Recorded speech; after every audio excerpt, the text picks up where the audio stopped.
कहानी की शुरुआत होती है एक ऐसे खतरनाक श्रापित घने जंगल से जहां चारों तरफ जहरीले सांप भरे पड़े हैं और वहीं पर क्रिम्सन नाम का एक विशाल एनाकोंडा रहता है। कहा जाता है कि जो भी उस एनाकोंडा के इलाके में कदम रखता वो कभी जिंदा नहीं लौटता। अब हम देखते हैं कि उसी जंगल में जेफ अपने दो साथियों के साथ बोट में बैठकर सांपों का शिकार करने जा रहा होता है। दरअसल ये लोग जहरीले सांप पकड़कर शहर में बेचते हैं, लेकिन आज ये लोग एनाकोंडा के इलाके में जा रहे होते हैं। बोट का कैप्टन भी डरे हुए चेहरे के साथ जेफ से कहता है कि आगे का इलाका एनाकोंडा का है, वहां जाना ठीक नहीं। लेकिन जेफ ये सब सुनकर हल्का सा मुस्कुराता है और कहता है कि बस मुझे उस जगह तक पहुंचा दो और अपने पैसे लेकर अपनी बोट घुमाना और चुपचाप वापस चले जाना। और यहीं पर हमें पता चलता है कि जेफ कोई साधारण शिकारी नहीं था, वो सांपों का एक्सपर्ट हंटर था और उसका टारगेट इस जंगल का राजा क्रिम्सन एनाकोंडा ही है। कुछ देर बाद ये लोग आखिरकार उस जगह तक पहुंच जाते हैं जहां चारों तरफ अजीब सा सन्नाटा होता है, जैसे पूरा जंगल किसी खतरे का इंतजार कर रहा हो। इसी दौरान बोट का कैप्टन जेफ से ज्यादा पैसों की डिमांड करता है।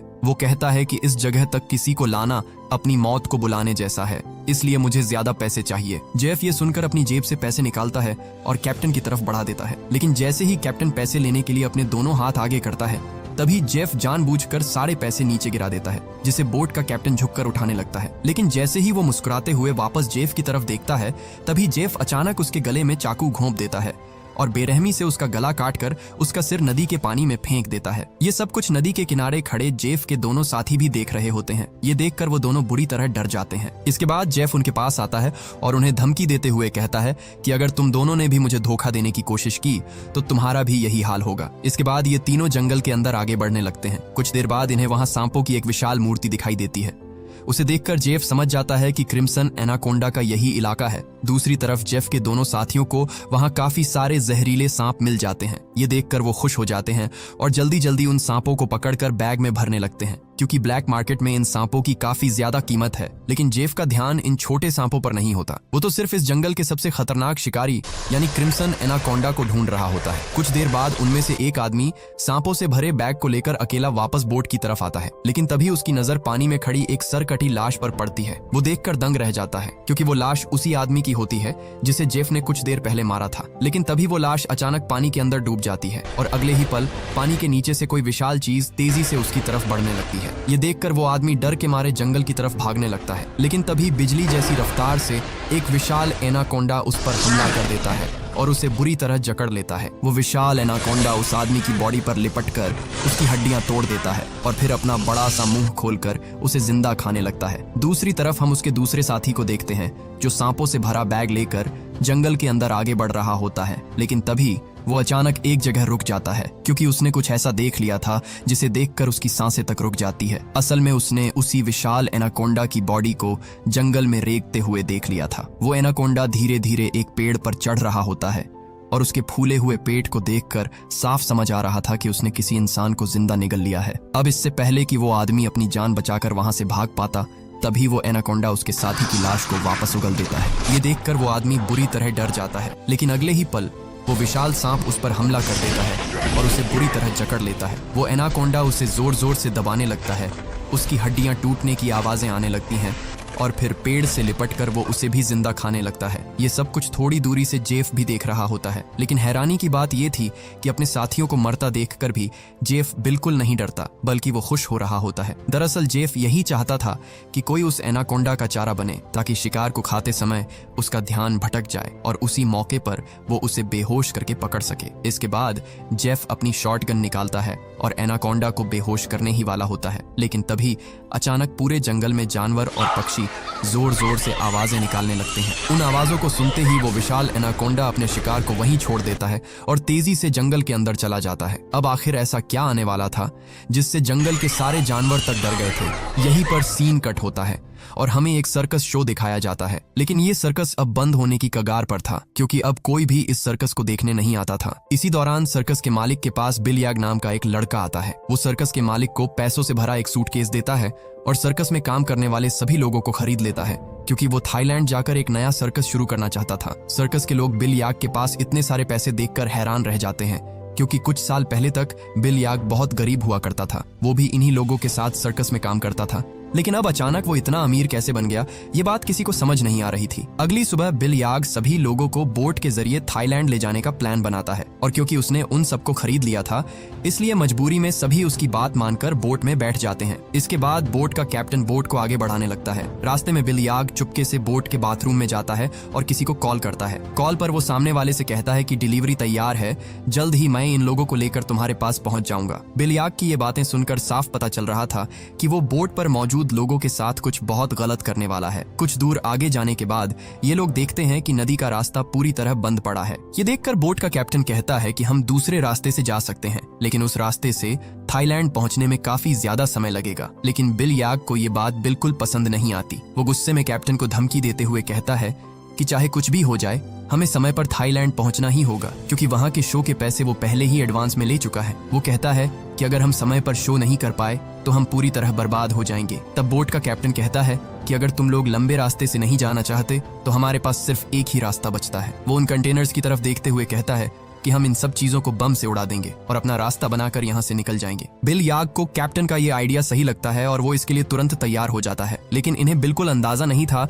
कि ये लोग कितनी बड़ी गलती करने जा रहे हैं। इसके बाद ये लोग कंटेनर्स के पास बम लगा देते हैं और फिर रिमोट दबाकर उनमें जोरदार ब्लास्ट कर देते हैं। धमाके से रास्ता तो साफ हो जाता है, लेकिन अगले ही पल उन कंटेनर्स के अंदर से ढेर सारे जहरीले सांप निकलकर सीधे इनकी बोट पर गिरने लगते हैं। दरअसल उन सभी कंटेनर्स में सांप भरे हुए थे। ये देखकर बोट पर अफरा तफरी मच जाती है। सभी लोग डर के मारे इधर उधर भागने लगते हैं। कुछ ही सेकंड में पूरी बोट जहरीले सांपों से भर जाती है और वो सांप लोगों को डसने लगते हैं। इसी दौरान लेनी नाम की एक लड़की समझदारी दिखाते हुए पाइप से तेज प्रेशर वाला पानी छोड़ देती है, जिससे उसके आसपास मौजूद सारे सांप सीधे बोट से नीचे पानी में गिर जाते हैं। दूसरी तरफ बिल याग डर के मारे बोट के बाथरूम में जाकर छिप जाता है, लेकिन तभी अचानक बाथरूम की छत टूट जाती है और ढेर सारे सांप उसके ऊपर गिरने लगते हैं। ये देखकर बिल याग बुरी तरह घबरा जाता है और अपनी जान बचाने के लिए सीधे नदी में कूद जाता है। वो किसी तरह तैरते हुए किनारे तक पहुंचता है, लेकिन तभी उसके सामने एक खतरनाक किंग कोबरा आ जाता है। अब इससे पहले कि वो किंग कोबरा बिल याग को काट पाता, तभी अचानक कोई आदमी सांप के ऊपर पैर रखकर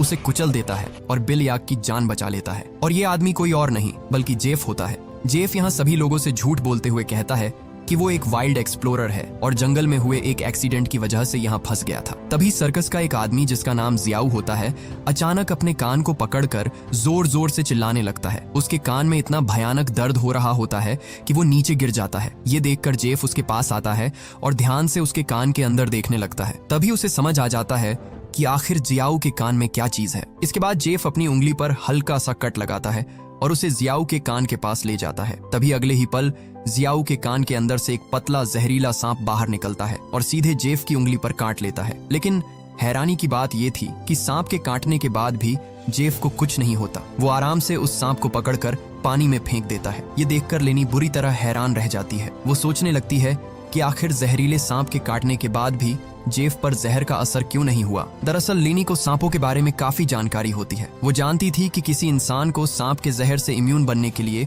उसके शरीर में काफी ज्यादा मात्रा में जहर जाना पड़ता है, तभी जाकर उस पर जहर असर करना बंद करता है। लेनी ये सारी बात बिल याग को भी बताती है और कहती है कि उसे जेफ बिल्कुल ठीक आदमी नहीं लग रहा, लेकिन बिल याग उसकी बातों पर ज्यादा ध्यान नहीं देता। वो कहता है कि हमें जेफ का शुक्रिया अदा करना चाहिए क्योंकि उसने मेरी और हमारे एक साथी की जान बचाई है। दूसरी तरफ जेफ बोट के कैप्टन से मिलता है। वो उसे ढेर सारे पैसे देता है और एक नक्शा दिखाकर कहता है कि अगर तुम मुझे इस जगह तक पहुंचा दो तो वहां पहुंचकर मैं तुम्हें और भी ज्यादा पैसे दूंगा। लेकिन जैसे ही कैप्टन उस जगह का नाम सुनता है, वो तुरंत बंदूक निकालकर जेफ पर तान देता है। वो गुस्से में कहता है कि अगर दोबारा तुमने उस जगह पर जाने की बात की तो मैं तुम्हें गोली मार दूंगा। दरअसल कैप्टन भी उस जगह के बारे में जानता था जहां क्रिम्सन नाम का एक बेहद खतरनाक विशाल एनाकोंडा रहता था। ये सुनकर जेफ वहां से चला जाता है। दूसरी तरफ बोट का कैप्टन आराम से बैठकर मछलियां पकड़ने लगता है, लेकिन तभी अचानक उसकी फिशिंग रोड को नीचे से कोई जोर से खींचता है, जिसकी वजह से वो उसके हाथ से छूटकर नीचे गिर जाती है। अब कैप्टन उसे उठाने के लिए नीचे झुकता है, लेकिन तभी कोई उसे पानी के अंदर खींच लेता है। दरअसल कैप्टन को पानी में खींचने वाला कोई और नहीं बल्कि जेफ होता है। जेफ पानी के अंदर ही कैप्टन को मार देता है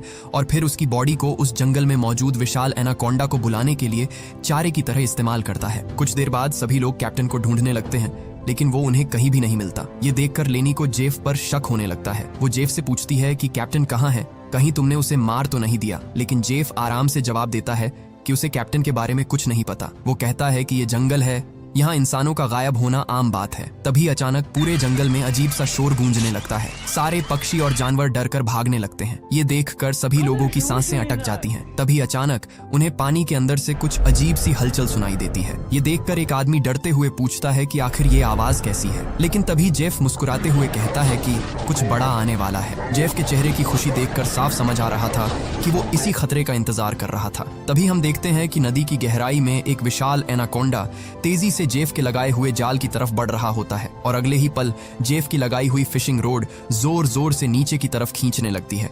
अब जेफ उस एनाकोंडा को पकड़ने के लिए फिशिंग रोड को मजबूती से पकड़ने लगता है, लेकिन वो विशाल एनाकोंडा इतनी आसानी से जेफ के जाल में फंसने वाला नहीं था। तभी अगले ही पल वो विशाल एनाकोंडा पानी से बाहर आ जाता है। उसका आकार इतना बड़ा और डरावना होता है कि उसे देखकर बोट पर मौजूद सभी लोगों की सांसें अटक जाती हैं। इसी दौरान एनाकोंडा जेफ के हाथ में पकड़ी रस्सी को जोर से खींचता है और जेफ सीधे पानी में जा गिरता है। इसके बाद वो विशाल सांप जेफ को पानी के अंदर इधर उधर पटकने लगता है, लेकिन जेफ इतनी आसानी से हार मानने वाला नहीं था। वो किसी तरह तैरते हुए पास में मौजूद एक छोटी बोट पर चढ़ जाता है और एनाकोंडा के जाल की रस्सी उसी बोट से बांध देता है। अब जेफ हाथ में एक नुकीला हथियार लेकर एनाकोंडा पर हमला करने लगता है, लेकिन उसके वार से उस विशाल सांप पर ज्यादा असर नहीं होता। अगले ही पल वो एनाकोंडा जेफ को पकड़ लेता है और बोट के चारों तरफ लिपट कर उसे नीचे पानी में डुबो देता है। दूर खड़े सभी लोग ये देखकर डर जाते हैं। उन्हें लगता है कि जेफ अब मारा गया, लेकिन तभी अगले ही पल जेफ पीछे से तैरता हुआ वापस बोट पर आ जाता है। ये देखकर सभी लोग हैरान रह जाते हैं। अब जेफ फिर से पानी में उस एनाकोंडा को ढूंढने लगता है, लेकिन उसे बिल्कुल अंदाजा नहीं होता कि वो विशाल सांप अब पानी में नहीं बल्कि उसके पीछे बोट की छत पर मौजूद है। तभी वो एनाकोंडा सबके सामने अपने मुंह से कैप्टन की लाश को उगल देता है। ये देखकर बोट पर मौजूद सभी लोग बुरी तरह डर जाते हैं और अपनी जान बचाने के लिए इधर उधर भागने लगते हैं। इसी दौरान वो एनाकोंडा कमरे में बंद सर्कस के 2 लोगों पर हमला करने वाला होता है, लेकिन तभी पीछे से जेफ हाथ में नुकीला हथियार लेकर उस पर हमला कर देता है, जिससे वो विशाल एनाकोंडा और भी ज्यादा गुस्से में आ जाता है और अब वो सीधे जेफ की तरफ बढ़ने लगता है। लेकिन जेफ खुद को बचाते हुए उस एनाकोंडा से छिप जाता है, मगर वो विशाल सांप भी उसका पीछा नहीं छोड़ता और उसे ढूंढते हुए बोट के अंदर घुस जाता है। वही बोट के अंदर सर्कस के बाकी लोग भी डर के मारे अलग अलग जगह छिपे हुए होते हैं। लकीली वो एनाकोंडा बिल याग और डायना को देख नहीं पाता और उनके ऊपर से रेंगता हुआ खिड़की के रास्ते बाहर निकल जाता है। अब सभी लोग बोट के कोने कोने में छिपकर अपनी जान बचाने की कोशिश कर रहे होते हैं।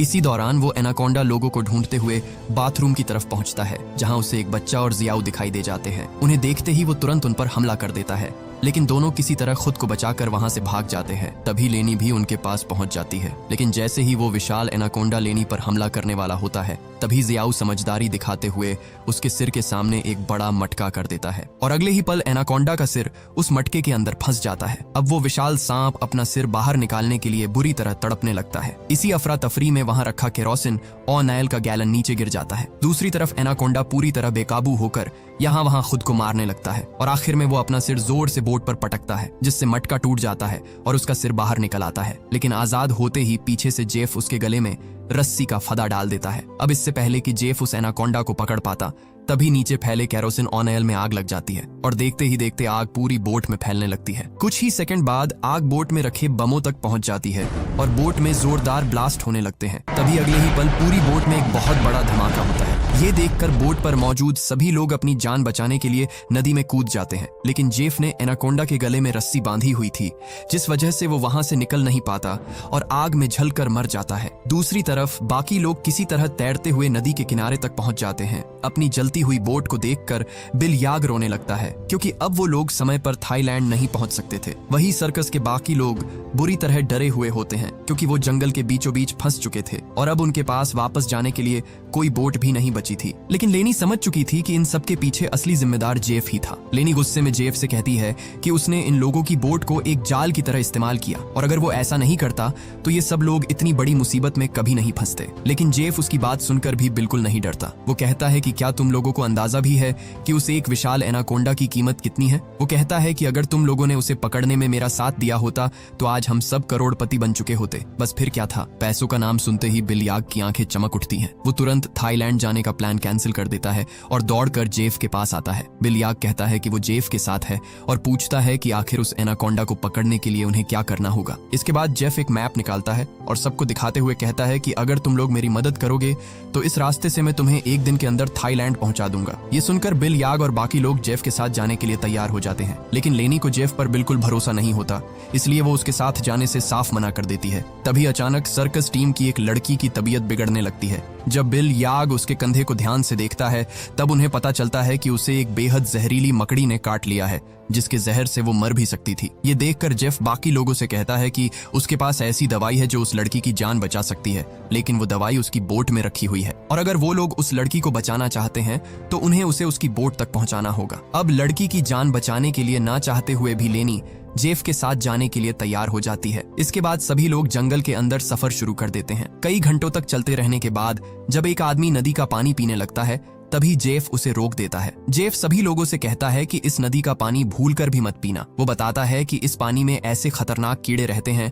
जो पानी पीते समय इंसान के शरीर के अंदर चले जाते हैं और फिर वो कीड़े इंसान के अंदर ऐसी प्यास पैदा करते हैं कि वो पानी पीते पीते खुद को नदी में डुबाकर मार देता है। रास्ते में चलते चलते इन लोगों को भूख लगने लगती है। तब जेफ पास पड़े पत्थरों के बीच से एक सांप पकड़ लेता है। इसके बाद वो उस सांप का जहर निकालता है और फिर ये लोग उसे पकाकर खा लेते हैं। किसी तरह खाना खाने के बाद ये लोग दोबारा अपने सफर पर निकल पड़ते हैं। कुछ देर बाद रात हो जाती है और रात में ये लोग पहाड़ की एक सुरंग के अंदर रुक जाते हैं। वहां सभी लोग आग जलाकर आराम करने लगते हैं, जबकि दूसरी तरफ जेफ अकेला बैठा अपने मैप पर बने विशाल एनाकोंडा को देख रहा होता है। तभी उसे वो समय याद आने लगता है जब पहली बार उस विशाल एनाकोंडा ने उस पर हमला किया था। उस समय वो एनाकोंडा जेफ को मारने ही वाला था, लेकिन तभी जेफ समझदारी दिखाते हुए पास रखे एक लकड़ी के बॉक्स के अंदर छिप जाता है और क्योंकि वो बॉक्स एक ढलान पर रखा होता है इसलिए जेफ उसे धक्का देकर नीचे नदी की तरफ लुढ़का देता है। लेकिन नीचे पहुंचने के बाद जेफ उस बॉक्स से बाहर निकलने की कोशिश करता है, मगर बदकिस्मती से वो उसी बॉक्स में फंसकर रह जाता है और काफी समय तक जेफ उसी बॉक्स के अंदर बंद रहता है। इसके बाद बिल, याग और उसके साथी वहां पहुंचते हैं। वो रास्ता साफ करने के लिए डायनामाइट से कंटेनर्स उड़ा देते हैं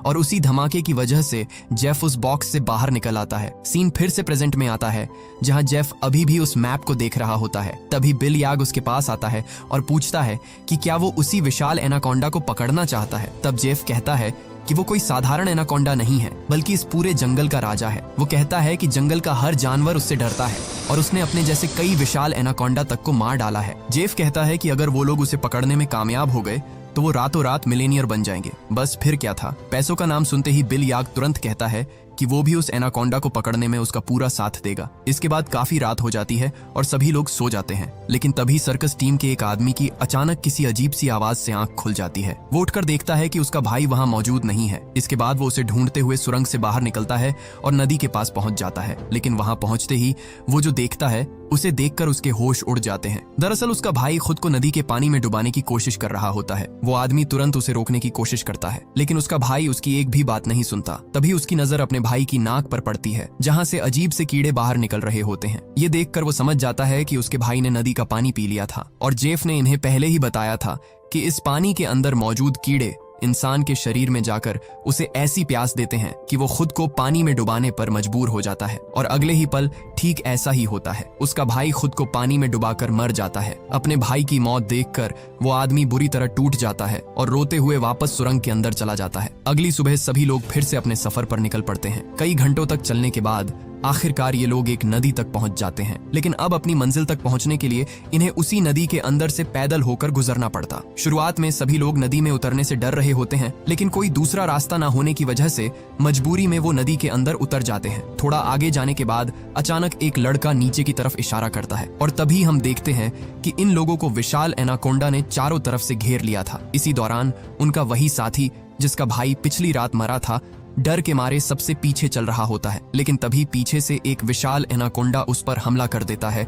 और उसे बुरी तरह जकड़ लेता है। ये देखकर लेनी उसे बचाने के लिए आगे बढ़ती है, लेकिन तब तक बहुत देर हो चुकी होती है क्योंकि उस एनाकोंडा ने उसकी हड्डियां तोड़ दी होती हैं और अगले ही पल वो उसे पानी के अंदर खींच ले जाता है। ये देखकर बाकी सभी लोग अपनी जान बचाने के लिए नदी में तेजी से आगे भागने लगते हैं। कुछ देर बाद आखिरकार ये सभी लोग जेफ की बोट तक पहुंच जाते हैं, जहां जेफ अपने वादे के मुताबिक उस लड़की को एंटीडोट दे देता है जिसे जहरीली मकड़ी ने काटा था। अब यहाँ से थाईलैंड की जमीन भी ज्यादा दूर नहीं थी, इसलिए सभी लोग वहां से निकलने की तैयारी करने लगते हैं, लेकिन तभी जेफ उन्हें रोक देता है। दरअसल जेफ इन सभी लोगों को यहाँ तक इसलिए लाया था ताकि वो इन्हें उस विशाल एनाकोंडा के लिए चारे की तरह इस्तेमाल कर सके। जेफ उन सभी लोगों से कहता है कि उसने अपना वादा पूरा कर दिया है और सबको सही सलामत यहाँ तक ले आया है, लेकिन अब उनकी बारी है।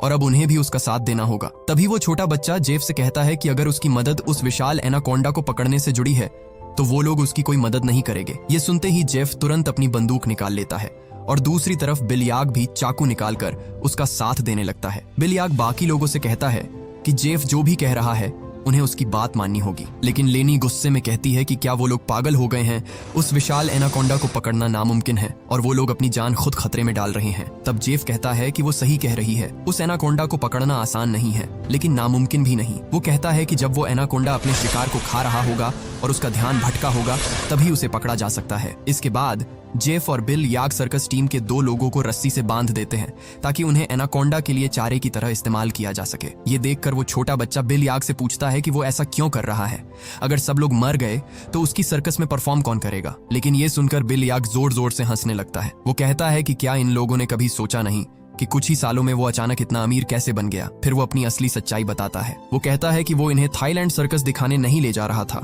बल्कि इनके बॉडी ऑर्गन्स बेचकर पैसा कमाने वाला था और यही उसका असली बिजनेस था। लेकिन अब उसने अपना प्लान बदल दिया है क्योंकि उसे पता चल चुका था कि इन लोगों के ऑर्गन्स से भी ज्यादा पैसा वो विशाल एनाकोंडा उसे दिला सकता है। दूसरी तरफ जेफ ने उन 2 लड़कियों को भी बांध रखा होता है और अब वो उनमें से एक लड़की के साथ बदतमीजी करने लगता है। लेकिन तभी वो लड़की चालाकी से ऐसा दिखाती है जैसे वो जेफ का साथ देना चाहती हो। जेफ उसकी चाल समझ नहीं पाता। वो लड़की धीरे धीरे उसके करीब आती है और उसके बालों में हाथ फेरने लगती है, लेकिन मौका मिलते ही वो जेफ की पॉकेट से बंदूक निकाल लेती है और सीधे उसी पर तान देती है। अब जैसे ही वो लड़की जेफ को गोली मारने की कोशिश करती है तभी बंदूक नहीं चलती क्योंकि उसे उसका लॉक खोलना नहीं आता था। ये देखकर जेफ गुस्से में उससे बंदूक छीन लेता है और उसी लड़की पर तान कर उसे मारने वाला होता है। लेकिन तभी लेनी खुद को आजाद कर लेती है और पीछे से आकर शीशे के नुकीले टुकड़े से जेफ के पेट पर हमला कर देती है। अब जेफ गुस्से में लेनी को जोर से धक्का देकर पीछे गिरा देता है, लेकिन तभी दूसरी लड़की भी जेफ पर हमला कर देती है और पीछे से लेनी उसकी बंदूक छीनने की कोशिश करने लगती है। इसी हाथापाई के बीच अचानक गोली चल जाती है, लेकिन किसी को समझ नहीं आता कि गोली आखिर किसे लगी थी। दूसरी तरफ हम उन 2 आदमियों को देखते हैं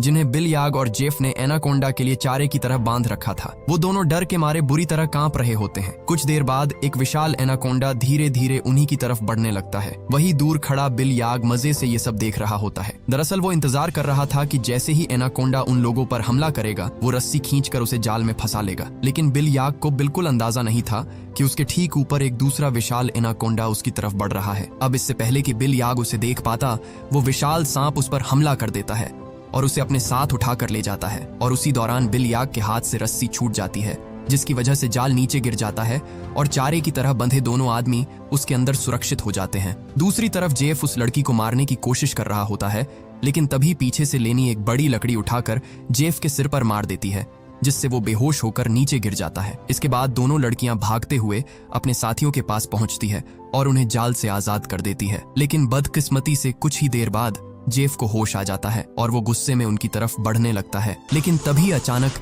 एक विशाल एनाकोंडा वहां आ जाता है और जेफ को पकड़कर अपने साथ ले जाता है। ये देखकर बाकी लोग तुरंत वहां से भागने की तैयारी करने लगते हैं, लेकिन तभी उन्हें पता चलता है कि सर्कस टीम की एक लड़की ठीक से चल भी नहीं पा रही थी। दरअसल थोड़ी देर पहले हाथापाई के दौरान जो गोली चली थी वो उसी लड़की को लगी थी। कुछ देर बाद वो लड़की उन्हीं लोगों के सामने दम तोड़ देती है। अब बचे हुए 3 लोग अपनी जान बचाने के लिए जल्दी से जेफ की बोट में बैठते हैं और नदी के रास्ते वहां से निकलने लगते हैं।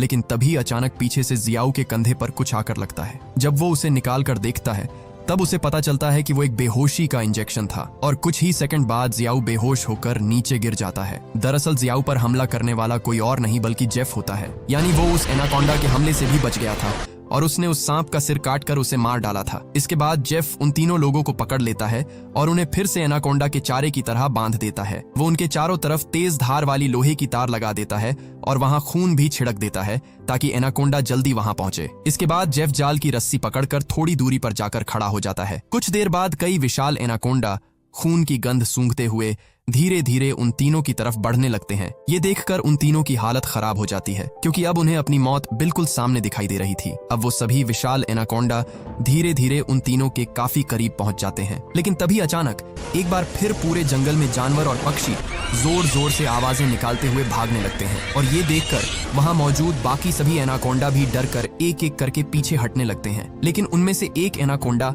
अभी भी वहीं रुका रहता है और उन तीनों पर हमला करने के लिए आगे बढ़ने लगता है। तभी अगले ही पल वहां क्रिम्सन एनाकोंडा आ जाता है और आते ही वो उस दूसरे एनाकोंडा पर हमला कर देता है और एक ही झटके में उसे मार डालता है। अब पहली बार हम उस विशाल क्रिम्सन एनाकोंडा को ठीक से देख पाते हैं। उसका आकार बाकी सभी सांपों से कई गुना बड़ा और बेहद खतरनाक होता है। उसे देखकर उन तीनों की हालत खराब हो जाती है, लेकिन दूसरी तरफ दूर खड़ा जेफ उसे देखकर खुशी से मुस्कुराने लगता है। दरअसल वो इसी पल का इंतजार कर रहा था। अब वो विशाल क्रिम्सन एनाकोंडा उन तीनों के चारों तरफ लिपट जाता है और अपना बड़ा सा मुंह खोलकर उन्हें खाने ही वाला होता है। लेकिन तभी जेफ अचानक जाल की रस्सी छोड़ देता है और वो विशाल एनाकोंडा जाल में फंस जाता है। इसके बाद वो खुद को छुड़ाने के लिए बुरी तरह तड़पने लगता है। वो पूरी ताकत लगाकर बाहर निकलने की कोशिश करता है, लेकिन जब वो आजाद नहीं हो पाता तब वो अपने तेज दांतों से जाल की रस्सी काट देता है। हालांकि जाल की कुछ रस्सियां अभी भी उसकी बॉडी में फंसी हुई होती है, इसीलिए जेफ रस्सी को मजबूती से पकड़कर उसे कंट्रोल करने की कोशिश करता है। लेकिन वो विशाल क्रिम्सन एनाकोंडा जेफ से कई गुना ज्यादा ताकतवर होता है। जेफ उसे रोकने की कोशिश में दो पेड़ों के बीच फंस जाता है और अब वो वहां से बाहर भी नहीं निकल पाता। तभी मौका मिलते ही क्रिम्सन एनाकोंडा उसकी तरफ बढ़ता है और उसे बुरी तरह जकड़ लेता है। दूसरी तरफ वो तीनों भी अपनी आंखों से ये सब देख रहे होते हैं और डर के मारे खुद को छुड़ाने की कोशिश करने लगते हैं, क्योंकि उन्हें पता था कि जेफ के बाद अगली बारी उन्हीं की होगी। ये लोग हर तरह से खुद को आजाद करने की कोशिश करते हैं, लेकिन वो जाल से बाहर नहीं निकल पाते। तभी वो छोटा बच्चा अपने दांतों से रस्सी काटना शुरू कर देता है। काफी कोशिशों के बाद वो रस्सी का थोड़ा हिस्सा काट देता है, लेकिन अभी भी कुछ रस्सी बाकी थी। अब वो अपनी पूरी ताकत लगाकर रस्सी काटने लगता है, यहाँ तक कि उसके दांतों से खून निकलने लगता है। दूसरी तरफ क्रिम्सन एनाकोंडा जेफ को जोर जोर से दबाने लगता है और उसकी हड्डियां तोड़ देता है। इसके बाद वो विशाल सांप जेफ को भी जिंदा निकल जाता है। इसी दौरान वो छोटा बच्चा आखिरकार रस्सी तोड़ने में कामयाब हो जाता है और बाकी दोनों को भी आजाद कर देता है। इसके बाद ये तीनों तेजी से नदी की तरफ भागने लगते हैं, लेकिन जेफ को खाने के बाद अब वो विशाल क्रिम्सन एनाकोंडा इनके पीछे पड़ चुका था। वो दोनों डर के मारे एक पेड़ के पीछे छिप जाते हैं, जबकि वो छोटा बच्चा पास पड़े एक लकड़ी के बॉक्स के अंदर जाकर छिप जाता है। लेकिन तभी वो विशाल क्रिम्सन एनाकोंडा उसे देख लेता है और धीरे धीरे उसकी तरफ बढ़ने लगता है। ये देखकर बच्चा पूरी ताकत लगाकर उस बॉक्स से बाहर निकलने की कोशिश करता है, लेकिन दूसरी तरफ का दरवाजा बंद होता है। अब वो जोर जोर से चिल्लाकर जियाऊ और लेनी को मदद के लिए बुलाने लगता है। दूसरी तरफ क्रिम्सन एनाकोंडा भी अब धीरे धीरे उसके काफी करीब पहुंच चुका था। अब इससे पहले कि वो विशाल सांप उस बच्चे को मार पाता, तभी बाहर से जियाऊ जोर से कंटेनर का दरवाजा तोड़ देता है और बच्चे को बाहर निकालकर उसकी जान बचा लेता है। इसके बाद ये तीनों फिर से अपनी जान बचाने के लिए वहां से भागने लगते हैं, लेकिन ये पूरा जंगल उसी क्रिम्सन एनाकोंडा का था और इस जंगल में रहकर उससे बचना लगभग नामुमकिन था। इसीलिए कुछ दूर जाकर ये लोग फिर से एक पेड़ के पीछे छिप जाते हैं, लेकिन तभी थोड़ी दूरी पर वो विशाल एनाकोंडा इन्हें देख लेता है और तेजी से इनकी तरफ बढ़ने लगता है। अब ये तीनों खड़े होकर अपनी मौत का इंतजार करने लगते हैं, क्योंकि इन्हें पता चल चुका था कि अब वो लोग नहीं बच पाएंगे। लेकिन जैसे ही वो विशाल क्रिम्सन एनाकोंडा अपना बड़ा मुंह खोलकर उन पर हमला करने वाला होता है, तभी अचानक एक तेज नुकीली लोहे की तार उसके सिर को बीच से काट देती है। दरअसल ये वही जाल था जो जेफ ने पहले से बिछाया हुआ था और इसी के साथ उस विशाल क्रिम्सन एनाकोंडा का आखिरकार अंत हो जाता है। ये देखकर उन तीनों को अपनी आंखों पर यकीन नहीं होता, क्योंकि वो मौत के इतने करीब आ चुके थे। इसके बाद वो लोग कुछ देर तक उस विशाल एनाकोंडा की बॉडी को देखते रहते हैं और फिर जल्दी से उस जंगल को छोड़कर वहां से निकल जाते हैं।